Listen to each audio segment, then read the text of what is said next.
आज का जो हम नेक्स्ट टॉपिक अपना स्टार्ट करने वाले हैं वो है हमारा ECG. ECG that means electrocardiograph. ECG क्या होता है, मैंने आपको बताया था कि हमारा ये हृदय है। हमारे हृदय में टोटल कितने चैम्बर्स होते हैं? तो हमारे हृदय में 4 चैम्बर्स होते हैं। ऊपर के साइड में क्या होते हैं? 2 एट्रिया मौजूद होते हैं जिसको कि हम अलिंद बोलते हैं। और यहाँ पे आपका क्या होता है, अलिंद के यहाँ पे राइट साइड में ऐसे नोड प्रेजेंट होता है।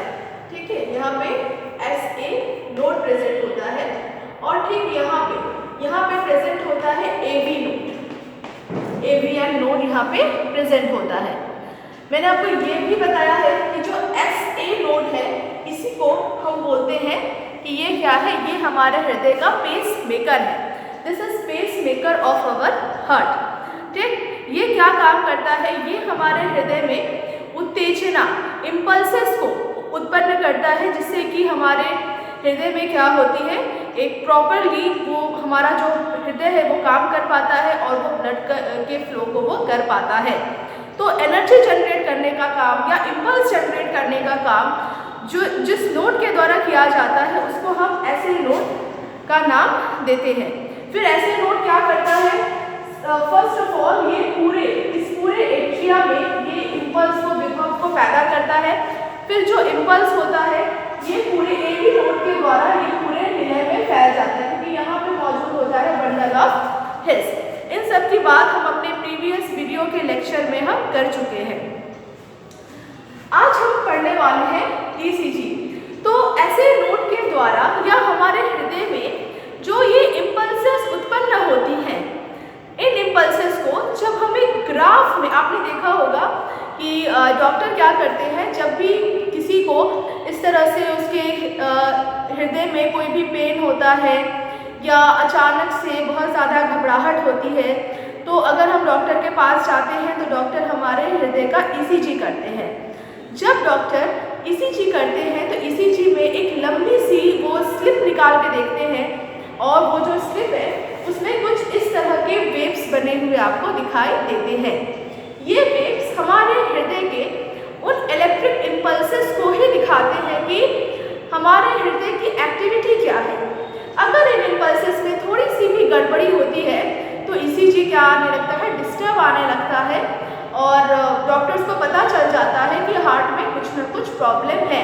इवन ईसीजी में ये भी पता चल जाता है कि हार्ट के किस भाग में प्रॉब्लम है, अलिंद में प्रॉब्लम है, निलय में प्रॉब्लम है कि मतलब सिस्टोल में कुछ प्रॉब्लम है कि डायस्टोल में कुछ प्रॉब्लम है। ओवरऑल मतलब सब कुछ अगर संक्षेप में इसको अगर मुझे आपको बताना हो तो ईसीजी को हम क्या बोल सकेंगे? ईसीजी एक हार्ट का जो प्राइमरी टेस्ट होता है, प्राथमिक रूप से जो हृदय की गतिविधि को देखने के लिए जो एक परीक्षण किया जाता है उसको हम ईसीजी बोलते हैं। अब ईसीजी में यहाँ पे 2 टर्म्स आते हैं। फर्स्ट ऑफ ऑल आता है इलेक्ट्रोकार्डियोग्राफ। तो यहाँ पे प्लीज आप कंफ्यूज मत होना। इलेक्ट्रोकार्डियोग्राफ का मतलब होता है मशीन, वो मशीन जिससे कि ईसीजी की जाती है। आपने देखा होगा ईसीजी करने के लिए एक मशीन होती है, उस मशीन को हम बोलते हैं इलेक्ट्रोकार्डियोग्राफ। और जो पेपर स्लिप जो डॉक्टर्स उस मशीन में से निकाली जाती है या डॉक्टर्स एक पेपर की स्लिप जो उस मशीन में से निकालते हैं उसको बोलते हैं इलेक्ट्रोकार्डियोग्राम। ठीक, तो प्लीज आप कंफ्यूज मत होना, ग्राफ मत समझने लगना कि वो पेपर स्लिप को बोलते हैं, नहीं। इलेक्ट्रोकार्डियोग्राफ दैट मीन्स ईसीजी करने वाली मशीन को हम बोलते हैं इलेक्ट्रोकार्डियोग्राफ। और इलेक्ट्रोकार्डियोग्राम जो पेपर स्लिप, जो ईसीजी मशीन से जो पेपर स्लिप निकलती है उसको हम बोलते हैं इलेक्ट्रोकार्डियोग्राम। ठीक, अब ईसीजी में हम करते क्या हैं, ईसीजी की हम क्या डेफिनेशन देंगे? तो ईसीजी की डेफिनेशन हम देंगे graph of electrical activity of heart during cardiac cycle. ठीक, कार्डियक साइकिल क्या होता है? जस्ट मैंने आपको अपने प्रीवियस वीडियो में कार्डियक साइकिल के बारे में मैंने आपको बताया है कि फर्स्ट ऑफ ऑल हमारा हृदय डायस्टोलिक स्टेज में होता है। फिर उसमें जैसे ये हमारा क्या है, मान लो ये ऊपर वाला हाथ हमारा एट्रियम है, नीचे वाला निलय है। सर्वप्रथम हमारा जो दोनों हार्ट के जो अपर एंड लोअर जो चेम्बर्स होते हैं वो डायस्टोलिक, दैट मीन्स वो रेस्टिंग स्टेज में होते हैं।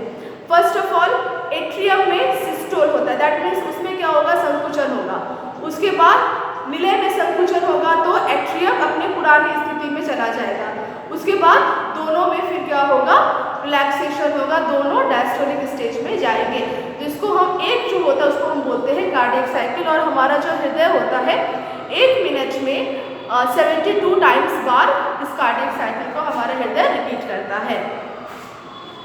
अब आगे क्या है, तो ग्राफ ऑफ इलेक्ट्रिकल एक्टिविटी, मतलब ग्राफ के रूप में अपने हृदय की, हार्ट की इलेक्ट्रिकल एक्टिविटी को कार्डियक साइकिल के दौरान दर्शाना ही ईसीजी कहलाता है। ईसीजी में करते क्या है हम, या ईसीजी की कैसे जाती है, तो ईसीजी करने के लिए 3 इलेक्ट्रिकल लीड्स होती हैं।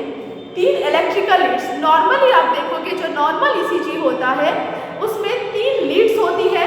वो जो लीड्स, एक लीड आपके इस हैंड में यहाँ पे, एक लीड आपके यहाँ पे, और एक लीड जो होती है वो लेफ्ट एंकल पे, जो बाएं पैर की एड़ी है उसमें आपकी एक लीड लगाई जाती है। बट बहुत सारे ईसीजी आपको ऐसा भी देखने को मिलेगा कि उसमें मल्टीपल लीड्स का प्रयोग किया जाता है और मल्टीपल लीड्स को चेस्ट में लगा देते हैं। चेस्ट में क्या करते हैं, मल्टीपल लीड्स को लगा देते हैं। तो दोनों तरह की ईसीजी को आपने अपने लाइफ में ज़रूर कभी न कभी देखा होगा। एक तो होता है कि मल्टीपल लीड्स होती हैं और उसको चेस्ट में डॉक्टर्स लगा देते हैं, और एक ईसीजी मशीन ऐसी होती है जिसमें केवल 3 लीड होती है, एक आपकी बाएं हाथ में, एक दाएं हाथ में, और एक लेफ्ट पैर के एंकल में एक लीड लगाई जाती है।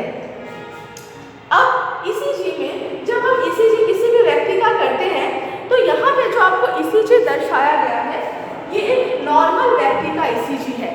नॉर्मल व्यक्ति का ईसीजी का मतलब यहाँ पे क्या है कि यहाँ पे देखो, जब हमारे हृदय में फर्स्ट ऑफ ऑल क्या होता है, एट्रियम में क्या होता है, एट्रियम ऐसे सिस्टोलिक कंडीशन में जाता है। सिस्टोलिक कंडीशन मतलब उसमें कॉन्ट्रैक्शन होता है। तो ईसीजी में 3 आपके इस तरह से P, Q, R, S, T, ये अल्फाबेटिकली है तो आपको याद रखने में कोई दिक्कत भी नहीं आएगी। तो इस तरह से क्या होता है, यहाँ पे जो ये P है, P वेव आपको इस तरह से ऊपर उठा हुआ दिखाई दे रहा है। तो P का उठा होना that means contraction in atrium, मतलब एट्रियम में क्या हो रहा है, कॉन्ट्रैक्शन हो रहा है, वो सिस्टोलिक कंडीशन में गया। ठीक, उसके बाद यहाँ पे QRS कॉम्प्लेक्स, यहाँ पे ये QRS कॉम्प्लेक्स जो है ये दिखाता है कॉन्ट्रैक्शन इन वेंट्रिकल, मतलब निलय में संकुचन को।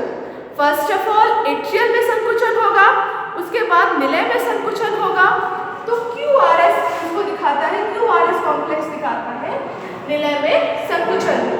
उसके बाद एक और T वेव आता है। T वेव क्या दिखाता है, T वेव शो करता है निलय में मतलब वेंट्रिकल के डायस्टोल को, मतलब उसके निलय के रिलैक्सेशन को, वेंट्रिकल के रिलैक्सेशन को T वेव यहाँ पे शो करता है।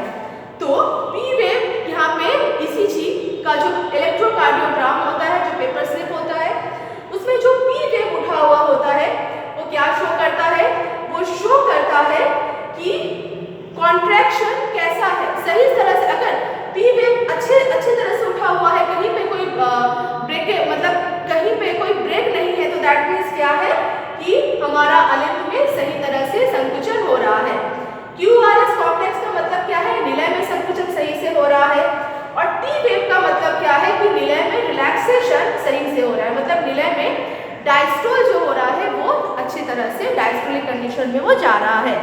अगर इस वेव में कहीं भी कोई भी मतलब आपको कहीं भी कुछ स्थान ब्लैंक दिखता है या कोई वेव अच्छी तरह से उठ नहीं पा रही है, तो वो क्या दिखाता है, वो हार्ट की कार्डियक एक्टिविटी को दिखाता है कि हार्ट कहाँ पे वो फंक्शन अच्छे से नहीं कर पा रहा है। क्या एट्रियम का कॉन्ट्रैक्शन अच्छे से नहीं हो पा रहा है, कि वेंट्रिकल का कॉन्ट्रैक्शन अच्छे से नहीं हो पा रहा है, कि वेंट्रिकल का रिलैक्सेशन अच्छे से नहीं हो पा रहा है।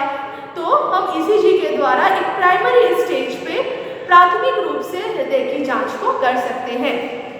आई होप आपको ईसीजी का पूरा कॉम्प्लेक्स समझ में आया होगा कि ईसीजी क्या है, ईसीजी क्यों करते हैं और ईसीजी में जो वेव्स प्रदर्शित होती हैं वो किस चीज़ को डिनोट